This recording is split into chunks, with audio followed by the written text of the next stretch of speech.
और दिल्ली चुनाव पर सूत्रों के हवाले से बड़ी खबर सामने आ रही है। बीजेपी के लिए प्रचार में उतरेंगे सीएम योगी आदित्यनाथ और दिल्ली में सीएम योगी आदित्यनाथ की 14 जनसभाएं होंगी।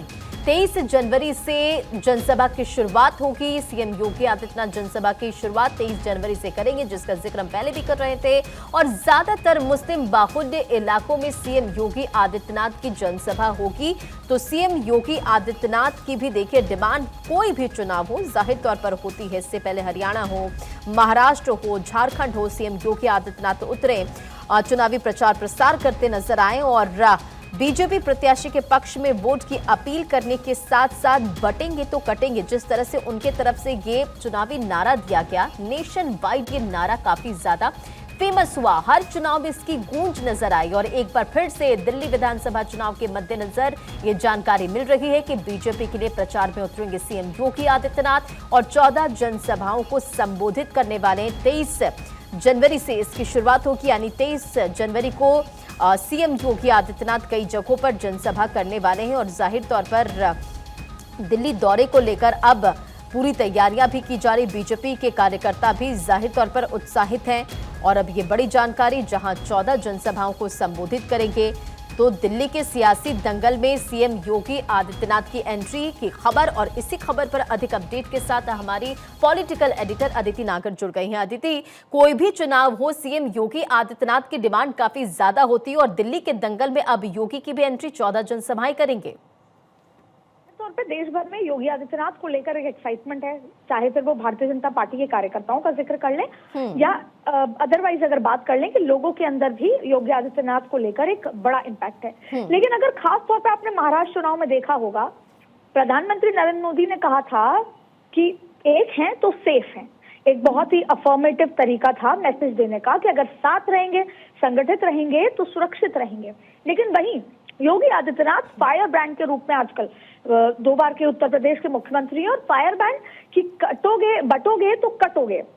और आपने देखा होगा पिछले कुछ दिनों में भी उत्तर प्रदेश में उनके कई ऐसे बयान आए हैं, कई ऐसी चीजें आई हैं जिसको लेकर ये नजर आया है कि योगी आदित्यनाथ ने हिंदुत्व के एजेंडे को एक सर्वोपरि लिहाज से देख लिया। और कई बार उन्होंने कहा कि अगर ठीक तरीके से चीजें नहीं होंगी तो योगी का रिएक्शन, आपने बुलडोजर के लिहाज से, आपने कानून व्यवस्था के लिहाज से, तो कहीं ना कहीं योगी आदित्यनाथ की इमेज एक हिंदुत्व के साथ साथ एक फायर ब्रांड नेता की है। और वहीं देखिए, जब दिल्ली का चुनाव शुरू हुआ था, जब हरियाणा महाराष्ट्र के चुनाव पे धन्यवाद देने प्रधानमंत्री दिल्ली कार्यालय आए थे, नेशनल ऑफिस आए थे, उन्होंने वक्फ बोर्ड का जिक्र किया था कि 2013 में सरकार, यूपीए सरकार ने जाते जाते वक्फ को जमीनें दे दी थी आनन फानन में।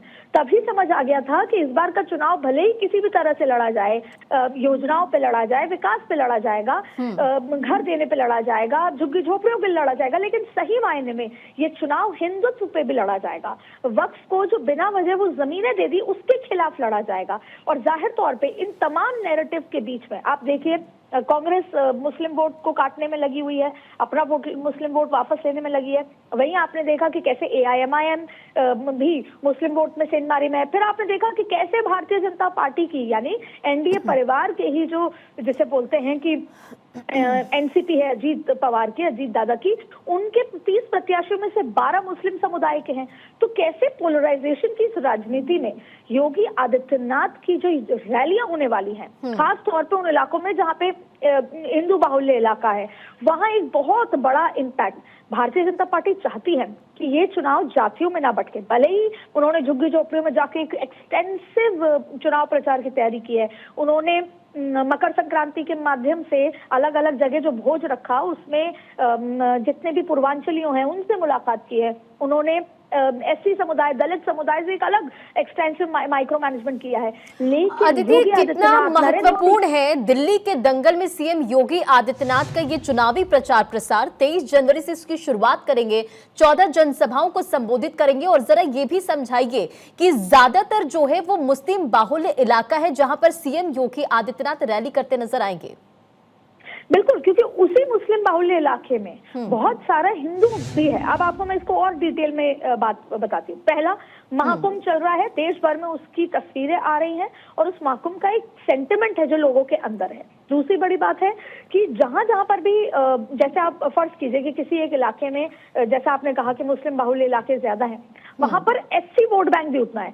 अगर 30% मुस्लिम हैं, जो कि चांदनी चौक जो एक्सपेंसिव जगहों की अगर मैं बात करूं, तो वहां पर 18-20% दलित है। अगर वो 18-20%, 22% दलित एकजुट हो जाते हैं या हिंदू वोटर एकजुट हो जाता है, क्योंकि दलित अभी खुद कांग्रेस ने, आम आदमी पार्टी ने एक सर्वे किया जिसमें हर एक सीट पर ये देखा गया है कि कितने मुस्लिम वोटर्स हैं और कितने एससी वोटर्स हैं।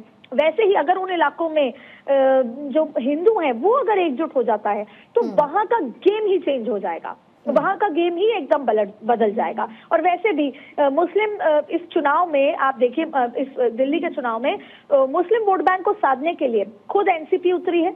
एनसीपी में बहुत क्रेज है मुस्लिम्स में, एनसीपी को लेकर 12 प्रत्याशी मुस्लिम उम्मीदवार उतारे हैं। फिर कांग्रेस ने अपने काफी सारे प्रत्याशी मुस्लिम उतारे हैं, फिर एआईएमआईएम अपने प्रत्याशी मुस्लिम उतारे। तो वो क्रिस्टलाइज होने की जगह वो डिस्ट्रीब्यूट हो रहे हैं और भारतीय जनता पार्टी की नजर पूरे की तरीके से हिंदू वोट बैंक को साधने में है, दलित वोट बैंक को एकजुट करने में है। अगर दलित वोट बैंक एकजुट हो जाता है तो वो इस चुनाव में गेम चेंजर उस तरह से साबित होगा कि ठीक जैसे आम आदमी पार्टी पहले और दूसरे कार्यकाल में अभूतपूर्व जीत थी, 60+70 में से भारतीय जनता पार्टी उसी को स्ट्राइक करने की कोशिश कर रही है। और अगर उसको उल्टी तरीके से देखें तो भारतीय जनता पार्टी चाहती है कि अरविंद केजरीवाल अगर बहुत अच्छा परफॉर्म भी करते हैं तो 40 से ज्यादा का स्ट्राइक रेट उनका ना हो।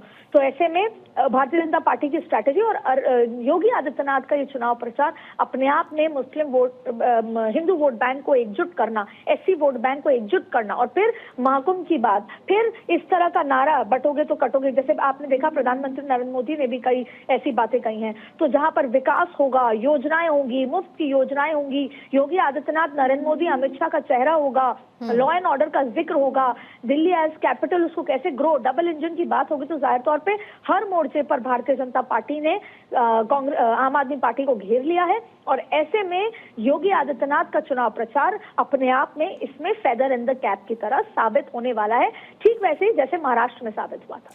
बिल्कुल अदिति, और हम देख रहे हैं कि दिल्ली विधानसभा चुनाव के मद्देनजर तमाम पार्टियों की तरफ से रणनीति बनाई जा रही, तमाम पार्टियां चुनावी मैदान में उतर चुकी है, लेकिन इसी बीच जो जुबानी जंग है वो भी तेज है।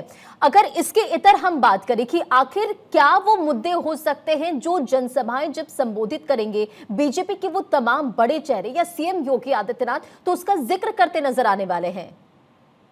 देखिए, जैसा मैंने कहा कि इस तरह का ही नारा कि बटोगे तो कटोगे का ही कोई फर्दर वेरिएशन यहाँ पर आता हुआ आपको नजर आएगा।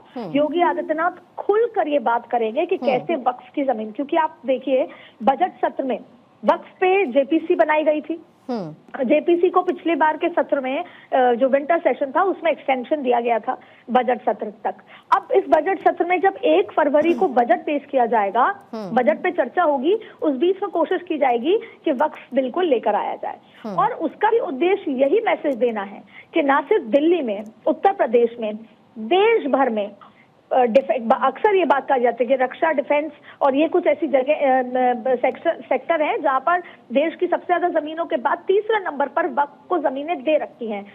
वक्फ में जैसे मंदिरों का जिक्र होगा तो आप देखिएगा कि जब योगी आदित्यनाथ दौरे करेंगे तो वक्फ की जमीनों का जिक्र होगा, उन मंदिरों का जिक्र होगा जो छुपा लिए गए हैं, जहां पर अंदर शिव की पूजा दशकों तक नहीं हुई, जहां लोगों ने उसको, आपने देखा किस तरह की उत्तर प्रदेश से तस्वीरें आई हैं, जाहिर तौर पे उसका जिक्र होने वाला है। और पूरा का पूरा सेंटिमेंट वो हिंदू सेंटिमेंट के साथ योगी आदित्यनाथ, क्योंकि वो फ्रंट फुट पे आके वो तमाम बातों का जिक्र करेंगे जो कि इस चुनावी मैदान में भारतीय जनता पार्टी को सीधा सीधा फायदा देगी।